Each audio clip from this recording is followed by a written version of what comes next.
அவருடைய தந்தையார் வந்து அம்பேத்கர் அவர்களோடு சேர்ந்து அவர் ஒரு புத்த மதத்துக்கு மாறுவதை ஒரு இயக்கமாகவே மேற்கொண்டார் இல்லையா?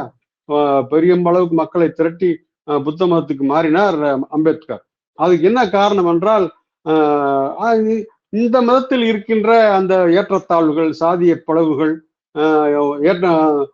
பாகுபாடுகள் இவற்றையெல்லாம் எதிர்த்து தான். இதுல வந்து உள்ளுக்குள்ளே இருந்து போராடி பார்த்தேன், மாற்றம் முடியல, ஏற்றுக்கொள்ள மறுக்கிறார்கள். எனவே இதெல்லாம் இல்லாத இன்னொரு மதத்துக்கு போகிறேன் என்று சொல்லிதான் புத்த மதத்துக்கு அவர் மாறினார். அப்படி மாறுகிற போது அந்த இயக்கத்தை முன்னின்று நடத்திய ஒரு மூத்த தலைவர்கள் ஒருத்தர் தான் இவருடைய தந்தையார்.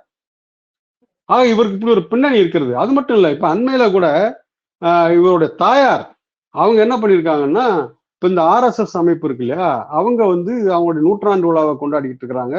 அதற்கான ஒரு நாக்பூர்ல நடக்கிற விழாவுக்கு அவங்களுக்கு சிறப்பு அழைப்பாளராக வரணும்னு சொல்லி அழைப்பு விடுக்கிறாங்க. அதை அந்த அம்மா ஏற்க மறுத்துட்டாங்க. இல்ல, நான் வந்து அம்பேத்கர் தொண்டர், அம்பேத்கரிய கருத்துக்களை பரப்புரை செய்வதுதான் என்னுடைய நோக்கம். எனவே இந்த விழாவில் நான் கலந்து கொள்ள முடியாதுன்னு சொல்லியிருக்கிறாங்க.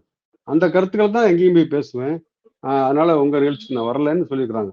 ஆக இப்படியான ஒரு குடும்ப பின்னணியும் இருக்கிறது. இதெல்லாம் சேர்ந்துதான் இவர்களை இயக்குகிறது. இப்படிப்பட்ட சிந்தனைகளுக்கு எதிராக வலுவான மீண்டும் ஒரு இவர்கள் கனவு காண்கின்ற ஒரு பழைய இந்தியா, அதை நிலைநாட்ட வேண்டும் என்றால் இப்படிப்பட்ட எதிர்ப்பு குரல்கள் ஏதாவது ஒரு வகையில அவர்கள் எல்லாம் ஓரங்கட்ட வேண்டும், அவர்களை அவமதிக்க வேண்டும் என்பது. இப்ப காலனி வீசுவது என்பது வெறும் கோப வழிபாடு அல்ல. ஏன்னா பொதுவா காலனி செருப்பு என்பதை நாம் ஒரு தாழ்ந்த செருப்படிபடுவது என்பது ஒரு தாழ்ந்த அவமானப்படுத்துகின்ற ஒரு செயலாகத்தானே நம்ம உருவப்படுத்தி வந்திருக்கிறோம். அப்படி அவமானப்படுத்தி விட்டதாக அவர் நினைக்கிறார்.